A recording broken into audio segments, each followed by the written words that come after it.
Mark Zablotny, class of 71, second to none. I live in Annapolis, Maryland. I'm retired from the airlines. I'm the chief safety officer for the Civil Air Patrol in this area, and I'm also a beekeeper.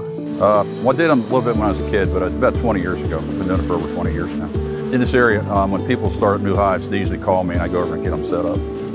We're also on call when they have a problem with bees. We go in, or wasps, we'll go over and take care of it. We're on call with Anne Arundel County, where we are here right now. Yeah, I got lots of hives. I got about 12 more hives all over the place. Friends, farmers, we just kind of take care of them, try to help them pollinate their crops. It's right now expensive, and then you get a thing called a package. It's got a queen in, and the queen's got it's in a little box with a sugar cube and 5 attendants. So you come back the next day, she's out of the cube and she's doing her thing. Her whole purpose in life is to run the hive with pheromones and produce brood. So she's the queen. A bee only produces 1/8 of a teaspoon of honey in her lifetime.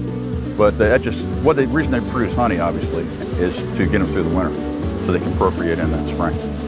The queen runs the hive with her pheromones, and when you put smoke out, it masks the pheromone, the chemical scent that she sends out, so they get confused, and it makes them more or less calm down. They can't figure out what else to do. Also, when there's a forest fire, it's in their DNA to remember that to protect the queen, protect the hive if possible. So that's why they're dive down, they get around all the honey and the queen and just try to get on top of her, make sure she's gonna be okay. Unless you swat at them or try to get in their hive, they will not sting, because they know they're intelligent enough to know if they sting, they die. It's incredible. These animals are so intelligent. It's incredible. These trees right here, they have in the springtime, they make an enormous amount of nectar. And, I mean, and you just pull the branches down, it just flows down. The bees love it. And there's another tree here called a black locust. So the flavor here is nectar from tulip trees and black locust. Now clover honey is blah, so that's what you get in the stores. You want some little flavor in it. I had a blind taste test. Well, I went to one of these nature centers and I had Tupelo honey from Florida and honey from this grocery store and our honey, and ours won every time. And Tupelo is supposed to be the best honey in the world. So, or Manuka honey, I get that too, and from New Zealand. That's pretty good stuff.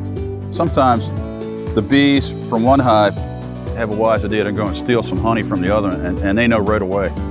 First off, they go in there like a dog sneaking around. They look around and make, because they know they're doing something they shouldn't be doing. And then the other bees attack them, get them out. So it's funny. It's funny to watch them. I'm just really an environmentalist, and we have 54 solar panels on our roof. And these are the best thing you can do for the environment right here, bees.